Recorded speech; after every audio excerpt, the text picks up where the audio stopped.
guys, it's your all things streaming friend Bonnie, and this is the Influencer Spotlight, where we bring you interesting people and stories and a behind the scenes look at what it takes to become an influencer. Today, I'm super excited to introduce you to our guest. He's a little bit different than some of the others that we've been bringing you, but as promised, very interesting. Dave Disci is a Staten Island native and popular YouTuber known for his sharp K-pop commentary and insights on fandom and internet culture.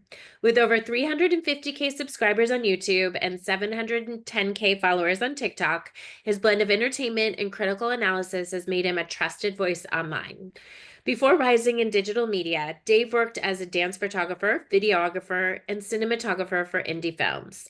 He's collaborated on high-profile names such as celebrity stylist Rox Brown and TV personality Amy Pham for MTV's One Style Fits All, and has been featured on ABC's Right This Minute. He's also teamed up with influencers including Sheikah Bar, Nick Pallaway, It's Just Nick, and Kareem Jovan. Welcome to the show. Hi, thank you so much for having me. What a great intro. I really appreciate that. Thank you. Thank you. So excited. Obviously, for people that are just meeting you here, tell us a little bit about your journey into becoming an influencer. So I've always wanted to be in entertainment. I was always trying to make stuff. And for a while when I was doing the indie films and I was trying to find my way in the traditional media space, I actually thought my career was over. I thought I ended up working in marketing for a camera company. And then I found this whole new influencer space, or new to me at the time. And I was like trying to get a promotion at my marketing job to work in the influencer department. And they said that I was too young. I wasn't, they didn't want to do that. And then I was like, okay, well, in a year, let me try and prove them wrong. So within a year, I got my page to about 50,000 followers and I showed them and they were like, nope, we still don't want to hire. So I was like, okay, well then maybe I'll quit and I'll do this myself because I'm already doing it. And it's been a journey since. That is amazing. I love the no's. We've had so many no's on the show, and the more successful the person is, generally there's more no's behind it. But that's really cool that you turned that around and were like, well, no, let's see. Let's see where Yeah. we can take this. So, commentary on K-pop. Talk a little bit about that.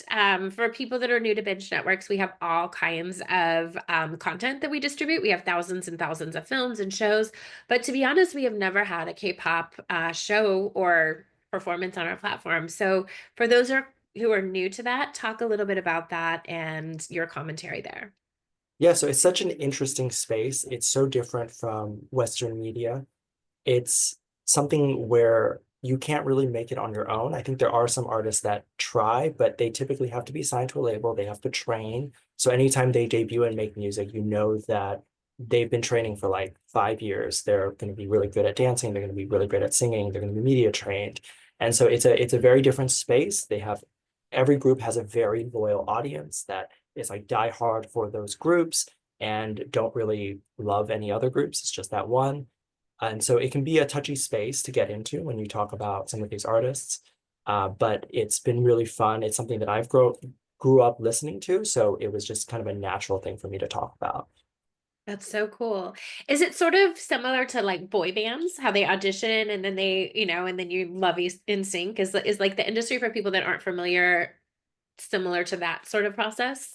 So there are auditions, but you're not auditioning for, I'm not too familiar how it is like with NSYNC and stuff. I don't know their backstory too much, but you are auditioning to be in a group, but you're auditioning for the label. So the label will Okay. take in like 100 people, and then you will literally go to a school that they have for like a few years, and then they just pick like 6 or 7 people, and then so it's a bigger group. So the groups are a lot bigger.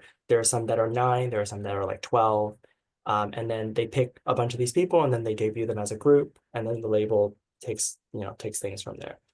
Oh, yeah, that's so fascinating. I love that. I had no idea how that worked. So that's Yeah. that's really, really cool. Great. And then from there, I mean, obviously you have grown a significant following. Did you plan when you started this? Did you think that was going to be possible?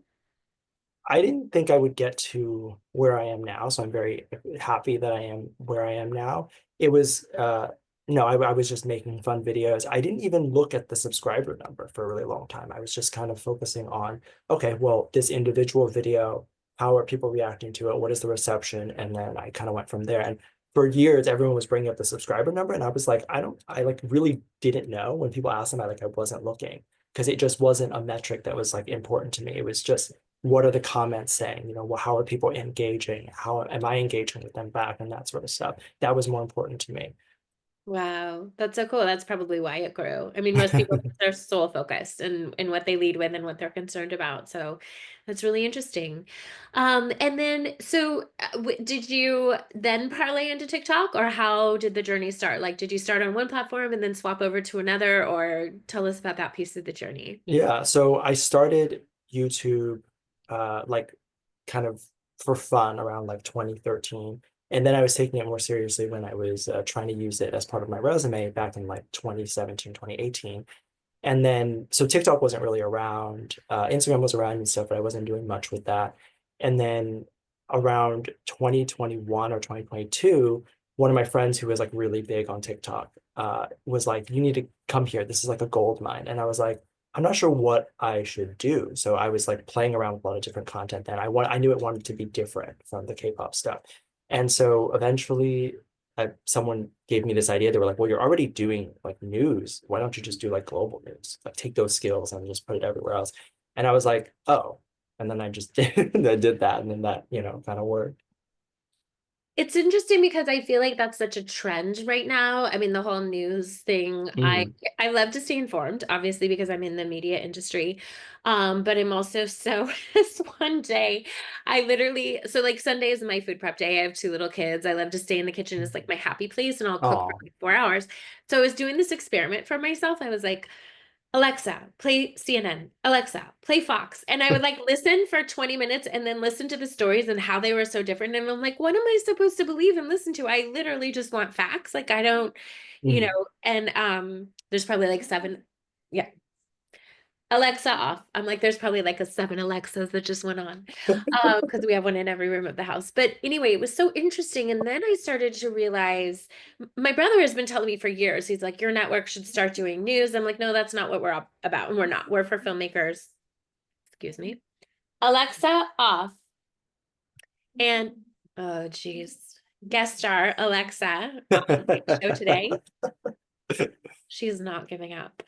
She's persistent as my kids. Okay, so yeah, so my brother kept telling me you should do news, etc. But then I started to follow some of these, and I can't remember her name right now. I'm gonna blank, but the famous Fox, she was on NBC and then Fox and got fired. Oh, I know I can't remember her Okay. name, but So yeah. we'll leave her name out anyway, because it's probably not great. I think Yeah. Megan something. But anyway, so she's cultivated this huge following on social. And then I heard an interview with her on The Daily, the New York Times show. And it was like, that's where things are these days. And I was like, wow, that's so interesting that these people that were just, back in the day working for a network and disseminating that news as the AP brought it in. And now they've created this whole genre of like news, and then that's where people are going to get their news from. So I love that you're like on that trend and doing that too. How Tell me how you found that to be, because obviously that's a very different parlay than what you were doing on YouTube. Yeah. So it was interesting because I think the overall theme of my videos was K-pop, but I found myself talking more about the economics of K-pop and the politics of K-pop, and I started going into real detail about that, like how it affects the stock market. And for a while, there was one K-pop group, which was the biggest, BTS, that was 1% of the Korean economy, and I found myself more fascinated with that sort of stuff, and so I was going into that, and then I realized, well, I can talk about this not just in Korea, I can talk about this everywhere. So, and it's stuff that I'm really passionate about, stuff that I loved reading about. And so every day just feels like I'm just kind of like doing my hobby, which is just like reading a bunch of interesting news stories. Nice. I love that. And we talked before, obviously I wanted to get to know you a little before the show, but we talked about covering the hurricanes in Florida, which we were all very impacted by. So how like I guess my question is, how is it being so focused on YouTube? Like, is it scary because there's all of these, some days YouTube or not YouTube, sorry, TikTok, sometimes it's going away, sometimes it's not. Like, how does that feel as an influencer to have your brand really centered on that platform with all of the sort of turmoil and things that are going on there? Yeah, so that's a great question. It's really tough because obviously we don't know what the future of TikTok is going to be, but Yeah, there are other platforms, right? But sure. they all seem to adapt the same moderation policy, which is my biggest issue. Is like every video gets taken down, but then it gets reviewed by a robot that is not watching the video. So like content where I've talked about like a cannibal or a prospective cannibal, right? It got taken down for substance abuse. And I'm like, there's, I did not talk about him doing, he wasn't doing drugs, he was just a cannibal, right? Or believed to be a cannibal. So stuff like that. And then when I would submit an appeal, people aren't reading it. So, but then those videos getting taken down, they get a strike on your account. So you have your page potentially taken down over something that isn't true, and there's nowhere to contact anyone. So that to me has been the bigger issue lately. Of course, the biggest issue of the platforms going away has been a concern, but I do believe things will work out. Yeah. It's a very big platform. I think if it goes away, it would destroy a lot of livelihoods. Um, so I mean, we'll see what happens. It is a concern, but my biggest concern lately is more so the content moderation than anything else. Sure, no, that's a very valid point. I mean, it's funny, like I've been in this industry long enough that I actually remember a day before TikTok. And, I remember Vine, and I remember before Mhm. TikTok existed, and my friends. And it's funny, the last couple of years, I'm like, oh, I should get on there. That's a platform we've never really touched with our distribution. And then I'm like, well, I don't want to start now because what if it become big and then it goes away? And it is Mm, really interesting. I mean, it was shocking that one day that it did, and no one really thought that would happen. yeah, But it is kind of interesting to watch the trends, and obviously you'll just pick a different platform as you've done successfully so far. But yeah, I agree. It would be very disappointing and very detrimental to a lot of yeah, people, a lot of businesses, really. I mean, yeah, that's people, even if you're an influencer, you're doing that as a business and a brand, whatever your message is, whatever your followers are coming to you for. So what's really next? Like, obviously, you've had quite a bit of success in this industry. What do you foresee for your future? I am currently working on a bunch of things. I was talking to, some of my friends and my partner who was like, you should start kind of going back into the mainstream stuff. So we've been working and writing scripts for a potential TV show. We've been doing a bunch of different things, and we're really excited to see where that goes. And that's kind of where I hope to be in the future. I will still be doing social media, but I would love to be doing a lot more as well. Very nice. I love that. And where can people find you if they're interested in watching what you create or just reaching out to collaborate? So you can find if you write in Dave Disci, Dave Disci everywhere, you should be able to find me on any platform. So I'm on Snapchat, Instagram, Facebook, YouTube, pretty much all of them. Love it. That's so great. Well, excellent. Well, thank you so much for being here and Yeah, for of course. sharing your story. So fascinating. Yeah, of course. Thank you so much for having me. This was so much fun. I really enjoyed it. Love it. Great. And thank you everybody for watching. If you are a content creator and you're interested in getting your content on major streaming platforms, you can get a complimentary consultation at bingedistribution.com. And remember, keep creating because the world needs your message. Thanks, everybody.